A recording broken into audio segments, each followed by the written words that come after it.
So she said, okay, give me. If we can do this and nobody, here we are.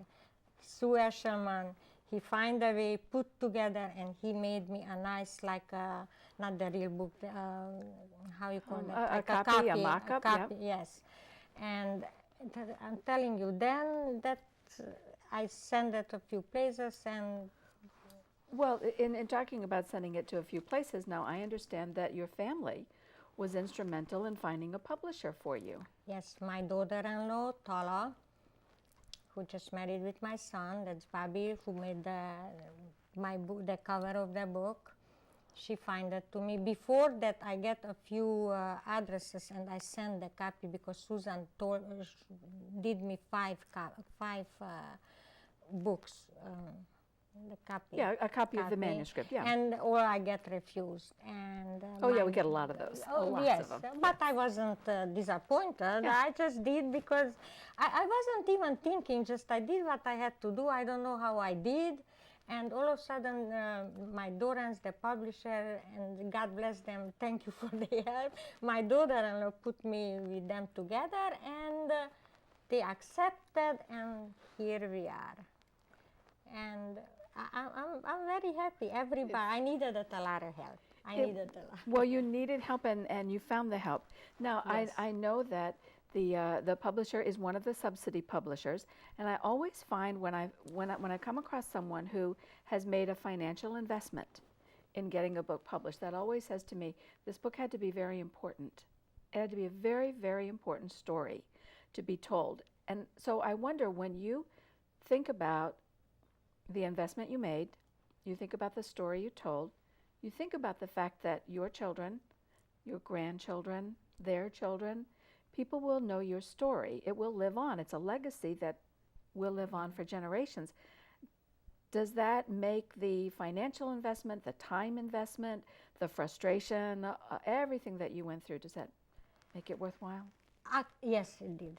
Yes, it did. Everything, because it's just, I can, even now, I'm sitting here with you, and just when I keep my book first time when my publisher sent me the first ready book, it was in my hand.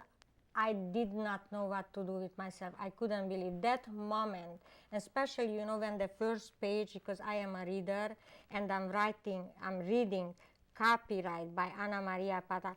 When I saw that, like, oh my God, that's me. Yes, that's me. If nothing else, Zita, Yes. that was worth it, everything. Me, Annamaria Pataki, the manicurist from Romania. I can't even type. I don't know the computer. I don't know writing in English. And I have this copyright. But yes, it was worth it. Did you send copies to friends or family back in Romania? Yes. Yes. And what did you hear from them? They was shocked. They was very all happy and shocked for me. They was. I'm happy for you too. Yes, I think thank that is you. beautiful. You know, you mentioned the cover a minute ago, and I do want to talk about that for a minute because it says right on the front there that your son, Bobby Pataki, created the cover. Yes. And I look at the cover and I can tell, okay, this is a hand drawing in Yes. pencil. It's not a professionally produced cover, but when you look at what's on the cover, the Yes. very small figure in the corner, and then you see the map of Romania, you see the swirl representing Yeah. the journey, the words freedom that are so big, and then you see that dove, like the symbol of peace. Yes. And tell me about the conversations you might have had with him in creating the cover. Did you say to him, here's what I want, or did he come to you and say, here are my ideas? Actually, what happened, the publisher wrote me a letter if I want me to do something about the cover. If not, then they doing it. And my son lives in California. He wasn't here. And I called because both my son, one son in New York, Bobby in California. And I'm talking with them. And Bobby writing and drawing, painting very nicely. And I told to him, Bobby, what do you think? He said, Ma, I read the story, so just give me 1-2 days. I said, Bobby, I need in 10 days. In 10 days, I have to send. If we doing, I have said to send to the publisher. Right. In 10 days, I get from him this paper. Even you can see, because how he folded, even you can see in the book like 2 lines. You can see that's how it was folded in there. Yeah. And I was looking and she said, Ma, you like it? Yes, yes, yes. That's definitely, then it's a Yes. family It effort is. that way. It So is. how old was Bobby when the family left Romania? Or was he He born was here? 9 years old, Bobby was 9, and Frank was 15 years old. And many times when we was looking with my kids, I feel like I steal their childhood, because me and my husband, we didn't have to work when we was 16. We didn't tell to them to work, but now it's better if you're going to work than be busy. But I still, sometimes I feel bad for them. Well, how do they feel? They don't know. Ma, that's okay. And they Yeah. kids, if you asking Yes. them what's the communist system, Zita, they don't know. Well, that brings me to I think one of the biggest question I wanted to ask you. Yes. I find as a society, we have short memories.